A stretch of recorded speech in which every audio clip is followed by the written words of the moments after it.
A Zuhatag Telház megalapításának ötlete Pécselen, az ifjúságvezető tanfolyamon, a Rillin született. A nagykállói gyülekezetből Bákonyi Bettina, Bákonyi Nóra, Bákonyi János, Cejli Tibor, a nyírpazonyi Décsei Rékával, Décsei Krisztiánnal, Viteli Bencével és egy nyírtórai fiatallal, Décsei Noémivel kiegészülve alkotják a Telház programszervező csapatát. Velük kezdtük meg az alapok lerakását, a tervek előkészítését. Célunk a környező adventista fiatalok összefogása, megerősítése, a barátaik megismertetése Istennel, a színvonalas játékokon és lelki beszélgetéseken keresztül. A környékben élő adventista fiatalok elérése érdekében gyülekezetlátogatásokba kezdtünk, melynek során ellátogattunk Mátészalkára, Nyírpazonyba, Újfehértóra, Nyíregyházára, Beszterecre, Nyírbogdányba, Nyírmegyesre, Nyírtúrára. Az volt a célunk, hogy a fiatalokkal felvegyük a kapcsolatot, kedvet formáljunk a programjainkhoz, és személyesen hívjuk meg a Telházba.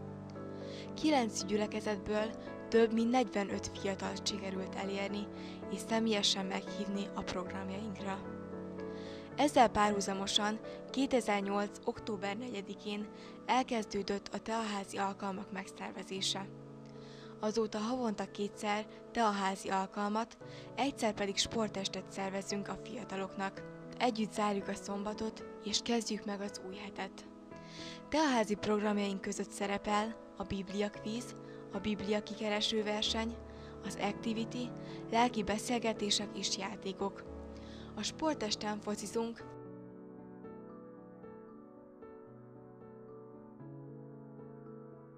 röplabdázunk és kosarazunk.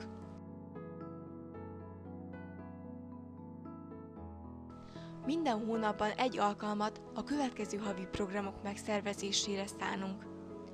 Egy alkalommal a szülőket is meghívtuk, és nagyon jó estét töltöttünk el játékokkal, vetélkedőkkel.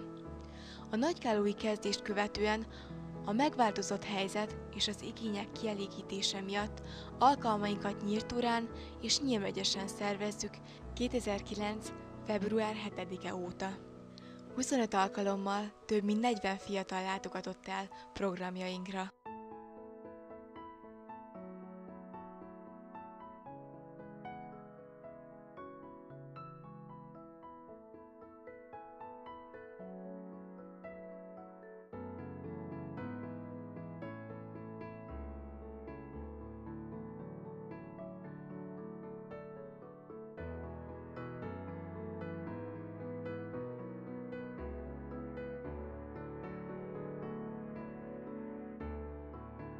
Hálásak vagyunk Istennek a bőséges áldásért, amivel eddig kipótolta és előre vitte munkánkat, és bízunk a további eredményes és áldásos folytatásban.